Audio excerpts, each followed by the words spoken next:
আজ হলো ভগবান জগন্নাথ দেবের স্নান যাত্রা, কিন্তু জানেন কি, এটা আপনারও আত্মশুদ্ধির একটি বিরাট সুযোগ। আজ যদি কিছু কিছু উপায় আপনি করেন, তবে বদলে যেতে পারে আপনারও ভাগ্য। প্রতি বছর জ্যৈষ্ঠ পূর্ণিমায় ভগবান জগন্নাথ, বলরাম ও সুভদ্রা 108টি খরা জল দিয়ে স্নান করানো হয়। এই বিশেষ স্নান শেষে তারা অনসার অসুস্থ হয়ে পড়েন এবং চলে যান বিশ্রামে, সাধারণের চোখের আড়ালে। এটাই একমাত্র দিন যখন ভগবানদের এইভাবে প্রকাশ্যে স্নান করানো হয়। এটা শুধু এক ধর্মীয় অনুষ্ঠান নয়, মানসিক ও আত্মিক ক্লিনজিং এর প্রতীক। আজকের দিনে আপনিও নিজের ভেতরে আবর্জনা ধুয়ে ফেলতে পারেন। মনের দুঃখ, হতাশা, হিংসা বা লোভ স্নান করে দিন নিজের আত্মার থেকেও। এটি একটি পবিত্র প্রার্থনা করুন, ভগবান তোমার মতোই আমাকে শুদ্ধ করো। স্নান যাত্রা মানে শুধু যে দেবতার স্নান তা কিন্তু একেবারেই নয়। আপনার জীবনে পুরনো ব্যথা, হতাশা এবং দুঃখকে ধুয়ে ফেলার একটি সুযোগ, আজ নিজেকে নতুন করে শুরু করার দিন। কিন্তু আজ কি করবেন? সকালে উঠে প্রথমে স্নান করুন, পরিষ্কার জামা কাপড় পরুন, যেন আপনার শরীর ও মন দুটোই প্রস্তুত হয়।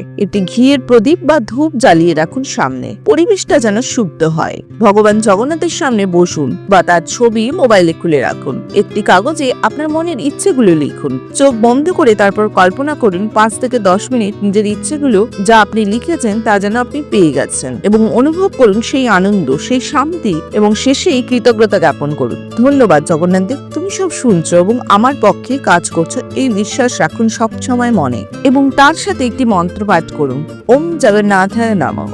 11 বার, 21 বার বা 108 বার জপ করতে পারেন। এবং সবশেষে মহাবিশ্বকে আপনার কৃতজ্ঞতা জ্ঞাপন করুন। বলুন, আমি যা চাই তা মহাবিশ্ব ইতিমধ্যেই আমাকে দিচ্ছেন, আমি প্রস্তুত তা গ্রহণ করতে।